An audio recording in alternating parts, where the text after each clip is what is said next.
लोगों को उद्यमी बनाने की योजना की शुरुआत गुरुवार को जिले के बरहरिया प्रखंड के सिकंदरपुर पंचायत से हुई। यहां के चाणी बाजार में आज युवाओं को प्रशिक्षण दिया गया। सत्य प्रकाश तिवारी ने कहा कि हम प्रशिक्षण के बाद कच्चा माल देंगे और तैयार माल खरीदेंगे भी।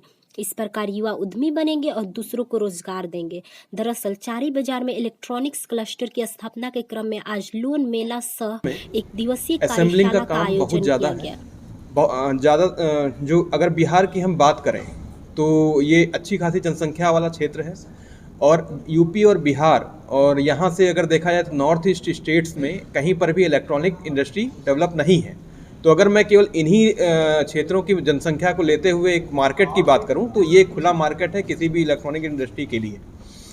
इसमें जो भी इस समय के काम जो इंडिया में आ रहे हैं, जो आजकल की परिस्थितियां बनी हैं कि चाइना से अन्य देश सामान नहीं खरीदना चाहते हैं, तो मैन पावर सप्लाई की तरह से बात करें तो भारत एक बेहतर कम्पिटिटिव तरीके से चाइना के कंप्यूटर की तरह उभर सकता है। और उसमें जो दो तीन चीज़ें ज़रूरी हैं वो ये हैं कि सबसे पहले हमारे पास स्किल्ड युवा होना चाहिए, और उसके बाद यहाँ छोटे छोटे उद्योगों से हम लोग को शुरुआत करनी होगी। तो जो मेन यहाँ पर हम लोग का है कि जैसे बच्चों को हम लोग जो आज एक लोन मेला का आयोजन हो रहा है, इसके तहत बहुत ही छोटे ज़रूरतों के जो लोन होंगे, छोटी धनराशि की, वो हम लोग उपलब्ध कराएंगे।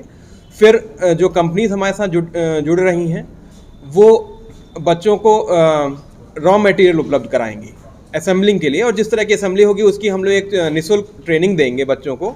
और जब वो सामान वो असेंबल कर लेता है फिनिश प्रोडक्ट के रूप में, तो वापस वही कंपनियां उससे खरीद लेंगी। कहने का मतलब ये है, ना तो रॉ मटेरियल खरीदने के लिए किसी भी उद्यमी को बाहर जाना होगा, और ना ही उसको बेचने के लिए उसको किसी नए मार्केट की ज़रूरत होगी। सारा काम उसका यहीं पे हो जाएगा। और इस तरीके से हम लोग उसको उसके जो मेहनत जो उसने की है उसका कमीशन वगैरह उसको यहीं पे मिलता रहेगा।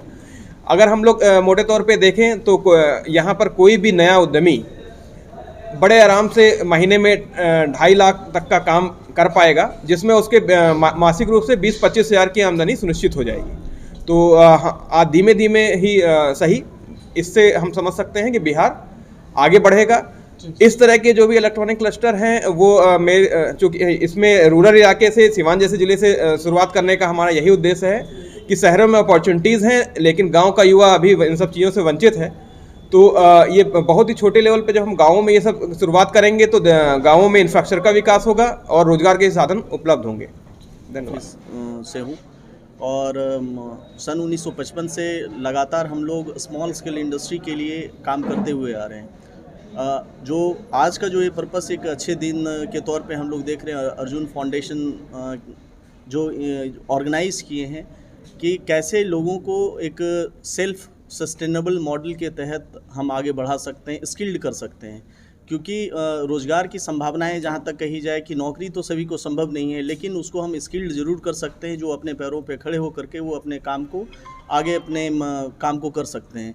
तो इसके तहत NSIC हम लोग जो काम उनको प्रोवाइड करेंगे कि A to Z हमारा जो मॉडल है सन 1955 से लेकर अभी तक जो चलता आ रहा है, A to Z जहाँ कोई हमारे ऑर्गेनाइजेशन के पास आते हैं, हमारे ऑफिस में आते हैं, वो कहते हैं कि हमें कुछ नहीं मालूम लेकिन हमें इंडस्ट्री खड़ी करनी है, हमें अपना खुद का व्यापार करना है। तो हमारे लिए वैसे ऐसे सभी स्कीमें हम उनके लिए लाते हैं जो भारत सरकार मिनिस्ट्री ऑफ MSME के तहत जो है उनको दिया जाता है। वो रॉ मटेरियल की बात हम करें या इनिशियल वो हमारे पास आए कि भाई हमें तो कुछ नहीं मालूम, हमें काम करना है, आप बताएं कैसे होगा, तो हम उनसे जस्ट कहेंगे भाई ठीक है आपको करना क्या है। तो हमारे वहाँ पे इस सुविधा है जो हमको प्रोजेक्ट फिनांसिंग के तहत बैंक टाई अप हमारी स्कीम है, जिसके तहत हम लोग उनको बैंक फिनांस भी करवाते हैं। और बहुत सारे बैंक जो सेंट्रल PSUs जो शेड्यूल कमर्शियल बैंक हैं वो सभी हमारे से MOU करके रखे हैं।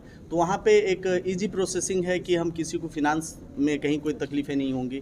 जब वो फिनांस हो गया, फैक्ट्रियाँ या सर्विस सेक्टर उनका चालू हो गया तो उनको रॉ मटेरियल की ज़रूरत पड़ेगी।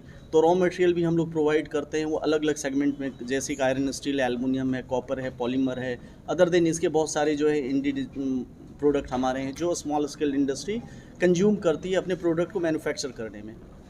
सर्विस सेक्टर की बात करूं तो कोई जाते हैं कि कहते हैं भाई हम तो हमारे पास अर्नेस्ट मनी देने के लिए पैसे नहीं हैं और हम टेंडर में पार्टिसिपेट बड़े बड़े लोग कर रहे हैं लेकिन हम नहीं कर पा रहे हैं। तो हमारा वहाँ पे एक काम होता है कि कंसोर्टिया के तहत मान करके रखिए कि किसी लोगों का टर्नओवर बहुत कम है लेकिन वो इस कारण से वो पार्टिसिपेट नहीं कर पाता कि उसके टर्नओवर, उसके एक्सपीरियंस अच्छे नहीं हैं या उनको काम का उतना टाइम नहीं हुआ है। तो हम कंसोर्टिया के तहत जो हमारा NSIC का स्कीम है उसके तहत हम क्या करते हैं, कंसोर्टिया 3-4 लोगों का बना करके और NSIC उन कस्टमर के बिहाफ में पार्टिसिपेट करती है और जब टेंडर अवार्ड हो जाता है तो हम उनको काम दे देते हैं, सिर्फ आपको काम करना है। ये भी हमारी बहुत अच्छी स्कीम है। रॉ मटेरियल असिस्टेंस जो है भी हम लोग देते हैं, प्रोजेक्ट फिनांसिंग का भी है। अब प्रोडक्ट बन गया तो बेचने का तो मार्केट तो होना चाहिए ना, तो उसके लिए भी हमारा है कि सभी लोग जानते हैं कि आज का जो एरा है ये डिजिटल फॉर्म में रिफॉर्म हो रहा है एक तरह से। तो हम कहीं ना कहीं डिजिटल की ओर जब मूव कर रहे हैं तो हमारे जो प्रोडक्ट जो है डिजिटली मार्केट में जाने चाहिए। तो उसके लिए B2B हमारा जो पोर्टल है जिसके बारे में आज हम लोग बात भी करेंगे। बहुत सारे लोगों जो नए लोग आगे बढ़ना चाह रहे हैं अपने प्रोडक्ट, जिस तरह आप फ्लिपकार्ट से सामान खरीदते हैं या अमेजोन से सामान नहीं होते हैं, जिनके पास प्रॉपर डॉक्यूमेंट्स नहीं होते। अब और एक होता है कि एक लिमिट के ऊपर जो है बैंक सिक्योरिटी चाहती है कि सिक्योरिटी के अंडर जैसे 25 लाख तक का लोन है, तो 25 लाख तक का लोन अगर CGT ऐसे में क्या अगर आता है, गारंटी स्कीम के तहत आता है तो कोई गारंटी की ज़रूरत नहीं है। लेकिन अगर इसके ऊपर की ज़रूरत होती है तो उसमें उसको सिक्योरिटी देनी पड़ती है, जिसमें सबसे ज़्यादा प्रॉब्लम आता है। बैंक सिक्योरिटी मांगती है, उसमें कुछ लोग पीछे हट जाते हैं, कुछ लोग। और दूसरा चीज़ है कि हमारे टारगेट होता है, हर बार हम लोग को हर साल टारगेट मिलता है किसी भी योजना के लिए। सर लोन मिला, सर एक दिवसीय कार्यशाला का आयोजन किया गया है, इसको लेकर सर क्या मैसेज देना चाहेंगे? जो अर्जुन फाउंडेशन द्वारा जो स्किल डेवलपमेंट सेंटर है, इसके द्वारा जो ये कार्यक्रम चलाया गया है बहुत ही उपलब्धिपूर्ण कार्यक्रम है, जिसके द्वारा जितने भी स्टूडेंट हैं वो स्कीम की जानकारी लेते हैं और ट्रेनिंग के बाद जो आत्मनिर्भर बनने का जो अगला स्टेप है उसके बारे में एक पहला कदम है, इसके आगे ये कैसे बढ़ेंगे। तो इसमें जो हम लोग ये जो पूरी टीम है वो इसमें मदद करती है। जैसे हमारे यहाँ मुख्यमंत्री योजना भी है, प्रधानमंत्री योजना भी है, केंद्र सरकार की या राज्य सरकार की है। दोनों योजनाओं की हम लोग जानकारी देते हैं। दोनों योजनाओं की जानकारी देने से ये होता है कि आपको किस योजना के अंतर्गत आपको कितना अमाउंट चाहिए। ये नहीं है कि अमाउंट 10 लाख सरकार देना चाहती है तो 10 लाख ही लें, 10 लाख से अगर कम में आपकी ज़रूरत है तो कम में लें।